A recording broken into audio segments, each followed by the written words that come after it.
vidéo, j'espère que vous allez bien. Aujourd'hui on se retrouve pour la deuxième partie de mon deck Raptor. Alors pour ceux qui n'ont pas vu ma première partie, je présente le deck et j'avais dit que pour la seconde partie, je faisais des mains de départ. Alors cette vidéo risque d'être très courte, tout simplement parce que j'ai des tonnes de vidéos à faire pour la fin de semaine et la semaine prochaine, ainsi que peut-être début de semaine prochaine. Donc voilà, j'ai pas mal de choses à faire, tout simplement parce que je vais faire réparer ma centrale et je ne l'aurai sûrement pas ce week-end. Donc je pourrais pas faire de vidéo ce week-end pour les publier dans la semaine. Donc c'est pour ça que j'ai programmé tout ça correctement pour que vous ayez au moins une vidéo, pas par jour, mais 3 vidéos par semaine on va dire. Donc voilà. Alors on va commencer avec une main assez mardique au premier tour, on va dire ça comme ça. On va poser ses cartes face cachée. On va jouer volatiliser en position d'attaque. On peut pas activer son effet, mais on peut jouer rédacteur rappel, ce qui va nous permettre lui d'invoquer un autre volatilisé. Par contre, on peut jouer ça, rédacteur ni. Quand on contrôle deux monstres rétrapteurs, on va pouvoir sélectionner un autre monstre rétrapteur depuis notre deck. On va sélectionner bien sûr étrangleuse qui a un bon effet.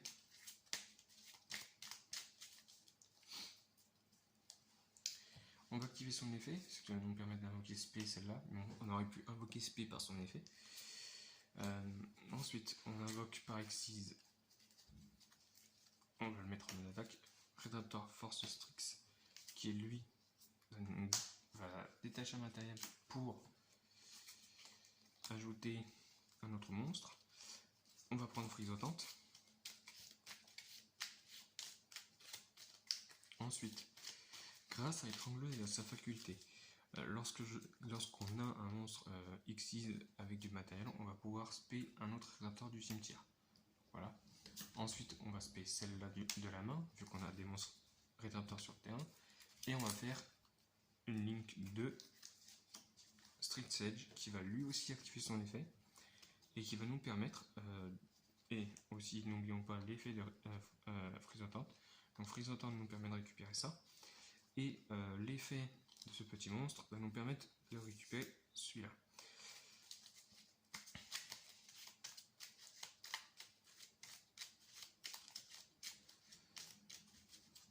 Hop, ça c'est fait. Donc en main, on a ces deux-là. Sur le terrain, on a cette carte. Cette carte est très forte. En gros, comme je vous l'ai expliqué dans ma decklist, en gros, quand un monstre adverse active son effet, on va pouvoir activer cette carte, l'annuler, détacher un matériel, déjà, donc on va détacher un matériel de Force Strix, ou d'un autre monstre Xyz, de le détacher, on va détruire le monstre adverse, et si on a un monstre Xyz sur le terrain, il va prendre les points d'attaque égaux, ouais c'est ça, il va gagner une attaque égale à l'attaque d'origine du monstre détruit. Donc on va jouer ça comme ça. On va faire fin de tour. Imaginons que il invoque un monstre, qu'il active son effet. Hop, on active celui-là. On détache. Ça le détruit, il augmente ses points d'attaque. Et en plus de ça, elle augmente de 500 pour chaque monstre. Redraptor, BTL. Non, BTL qu'on contrôle, excepté cette carte. Donc elle a déjà 1600 points d'attaque, vu qu'elle a 100 points d'attaque. Plus l'attaque du monstre. Disons 2000, elle a 3600. Ensuite, c'est à notre tour. D'accord. On invoque spé Frisotante. On invoque normalement Frisotante. On regarde. Ouais. Ce qu'on peut faire. Là, ce qu'on peut faire, c'est ça. On fait ça. Une autre Xyz. De rang 4. Ouais, on va faire ça. On détache un matériel. Donc ça va activer son effet. Déjà celui-là, ça va nous permettre de reprendre elle du raid. Et puis celle-là, ça va nous permettre d'avoir, on va dire, une petite carte intéressante. Par exemple celle-là.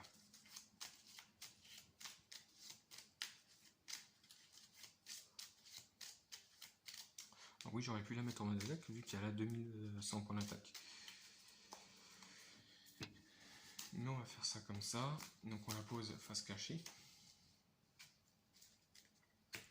Ce qu'on peut faire ensuite, c'est d'activer son effet. Non, on va activer d'abord. Non, on va pas activer son effet. On va activer celle-là. Hop. Ça va nous permettre de bannir toutes ces cartes-là. Mais attendez. Attendez. Non. On va pas faire ça. On va bien activer son effet. On va ressortir, par exemple, celui-là. Ouais, on va ressortir celui-là. On va faire ça. On va faire ça plutôt. Pour invoquer Chevalier du Raid, on active son effet. Ça nous permet de détacher un matériel. Pour invoquer celui-là. Ensuite, on va pouvoir jouer ça. Bannir ces 4 cartes. Et invoquer Raid-Raptor Faucon Satellite. Ce qui va activer son effet, ça va détruire toutes les cartes magiques et pièges sur le terrain adverse. Ensuite, on va pouvoir activer son effet à elle. On va détacher. Ça va annuler les effets de tous les autres monstres. Et en plus de ça, elle va gagner des points d'attaque équivalents à tous les monstres qu'on a sur le terrain et tous les monstres qu'il a sur le terrain adverse. Donc déjà, il n'a plus de cartes magiques et pièges. Les effets sont annulés. Et on peut taper. Et gagner en deuxième tour. En troisième tour. Si on commence premier. Maintenant, on va voir ce qu'on peut faire lorsqu'on commence deuxième. Donc, n'hésitez pas à me dire si j'ai fait une erreur. Ouais.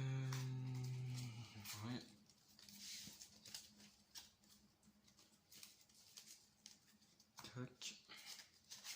On mélange le deck.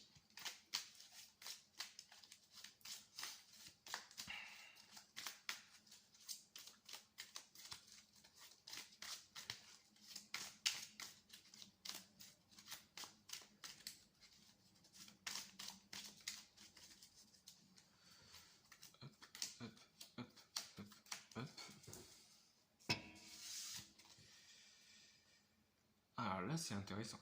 Là c'est vraiment intéressant. Donc on va piocher notre 6ème carte vu qu'on commence deuxième. C'est vraiment très intéressant.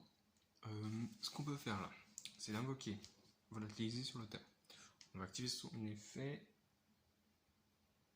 On va jouer Nalpan Dragonius. Nalpan Dragonius va infliger déjà 600 points d'attaque, 600 points de dégâts pardon, à l'adversaire. On va invoquer spé étrangleuse. Et on va invoquer spé frisantante. Déjà on a 4 monstres Raid-Raptor sur le terrain.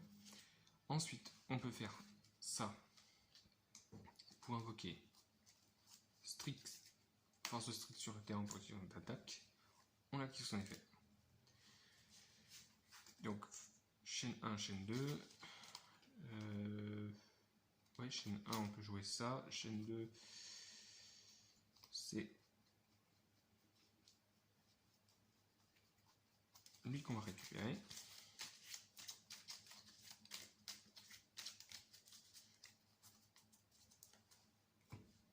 On active son effet, vu que j'ai un monstre sur le terrain, on peut jouer ça.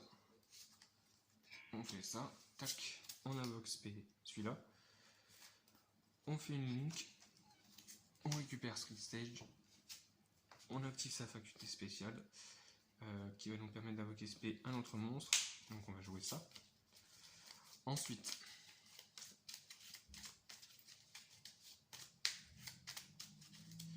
là pareil, on va gagner en deuxième tour, parce qu'on joue force astrale, ce qui va nous permettre de faire ça. On active son effet, ce qui va activer son effet à lui. Lui nous permet d'ajouter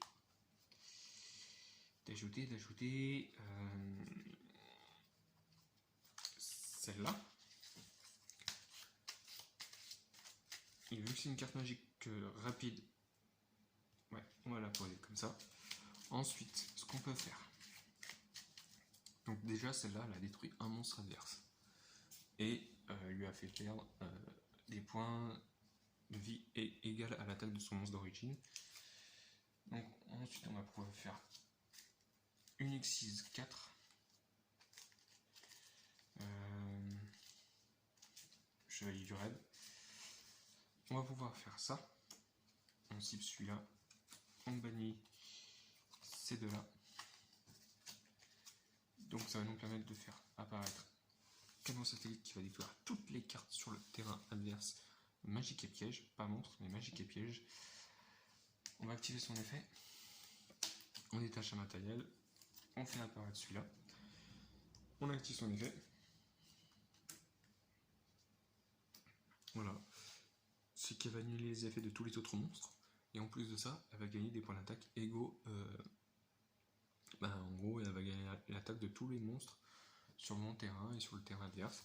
Et après, voilà, en deuxième tour, vous pouvez gagner avec ça. Donc c'était tout. C'était tout. J'espère que cette vidéo vous a plu. Et avant de terminer la vidéo, on a quand même attaque d'Icar. Donc en gros, même si, par exemple, dans une de ces cartes pièges, il pouvait la retirer pour annuler la bataille, la battle phase ou quoi que ce soit, on pouvait jouer cette carte. Il aurait joué une carte face cachée un monstre ou invoqué par invocation exquise ou invocation lien plusieurs monstres. On joue attaque d'Icar, on se défausse de ça. Frisotante nous permet en fait de récupérer la carte, une autre frisotante depuis notre cimetière. Voilà, depuis notre cimetière. Le problème, c'est que celle-là, elle serait plus sur le terrain à cause de l'effet de Chevalier du Raid. Parce que Chevalier du Raid, en fait, quand on invoque un monstre avec son effet, en fait, il va être détruit à la prochaine phase de notre adversaire. Elle est détruite. Donc ça nous permet de faire ça. Oui, je dis elle est détruite parce qu'on dit qu'il a terminé son tour. Voilà. Hop, on pioche une nouvelle carte. On active l'effet de celui-là qui va nous permettre de faire revenir Nalpam Draconus. On va invoquer Norme celle-là, on va invoquer Spé celle-là. Et on va faire une X6 4 de celui-là.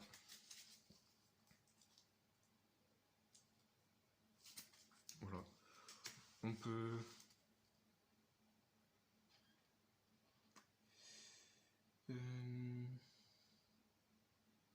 Ouais, imaginons qu'il a un autre monstre sur le terrain, on va pouvoir activer son effet. Ce qui va activer son effet à lui, qui va nous permettre d'ajouter, on va dire, un autre force astrale magie en plus sur le terrain. Mais normalement, ça devrait passer. Donc après, on a juste à attaquer et terminer le duel. Donc voilà la main de départ 1 et la main de départ 2. Vous voyez qu'en main de départ 2, on peut faire beaucoup plus de choses qu'en main de départ 1. Mais en main de départ 1, on peut faire la même chose qu'en main de départ 2. Par contre, le truc à ne jamais faire, c'est par exemple invoquer le Chevalier du Raid en main de départ 1 pour activer son effet et invoquer celui-là. Ça sert strictement à rien. Pourquoi? Parce que, comme je l'ai dit tout à l'heure, son effet en fait, à la fin de la battle phase, à la fin du tour de l'adversaire, en gros, le monstre qui a été invoqué spécialement par son effet est détruit. Donc en gros, vous avez invoqué un monstre certes très puissant avec un bon effet au premier tour pour rien du tout. Donc c'est pour ça, faites attention à quand vous invoquez, quand vous faites des invocations exquis de lien, lisez bien les effets. Alors je dis ça pour les débutants qui commencent avec du lien ou du exquis, lisez bien les effets correctement, ça peut toujours vous être utile. Parce que si vous lisez pas les effets et que l'adversaire connaît vos cartes, et que par exemple, voilà, vous avez invoqué ça au premier tour, il termine son tour, vous vous dites, voilà, vous l'envoyez pas au cimetière, il va vous le faire rappeler. Ok? Bon, j'espère que cette vidéo vous aura plu. Si vous voulez avoir un peu plus de deck profile avec des mains de départ, dites-le moi en commentaire, ça, je le ferai. Et donc on se retrouve la prochaine fois pour un deck profile, pour le deck profile rétro de Kaiba. Donc ça sera lundi. Aujourd'hui, on est mercredi, donc jeudi, donc demain, ça va être une toute nouvelle vidéo sur une petite série que je vais faire. C'est comment jouer à Yu-Gi-Oh! Alors, je fais ça pour les débutants. Alors, ça veut pas dire que les autres n'ont pas le droit de regarder ma vidéo. Hein. Si, vous avez le droit. Mais voilà, je sais qu'il y a beaucoup de gens qui veulent commencer par Yu-Gi-Oh! Mais qui ne savent pas par où commencer, qui ne savent pas les règles, ou quand ils regardent des règles sur internet, ben pour eux c'est un peu compliqué, ou qui regardent des vidéos et que la plupart des youtubeurs parlent avec le jargon Yu-Gi-Oh! Avec des mots comme OTK, Burn, etc. Ils sont peut-être un peu perdus s'ils parlent pas trop anglais. Mais la plupart du temps, ces youtubeurs-là, ils expliquent ce que ça veut dire. Mais au cas où, si ça vous dit, moi je vais faire ce genre de vidéo. Donc, elle sortira demain. Si tout se passe bien, parce que si tout se passe pas bien, elle sortira demain et puis voilà. Donc, ça sera des petites vidéos comme ça. Donc la première vidéo, ça sera sur les bases de Yu-Gi-Oh! Alors ça sera pas ce tapis, parce que ce tapis où il y a les zones pendules, zones extra longues, ça sera un autre tapis plus simple avec le deck rétro de Yu-Gi. Comme ça sera beaucoup plus simple pour vous l'expliquer. Et voilà, donc la première vidéo, ça sera les bases. Je vais vous expliquer aussi les phases de combat, etc. Et puis on se dit à la prochaine. N'oubliez pas le like, le commentaire, la petite cloche pour recevoir une notification de mes prochaines vidéos. Et on se dit à plus.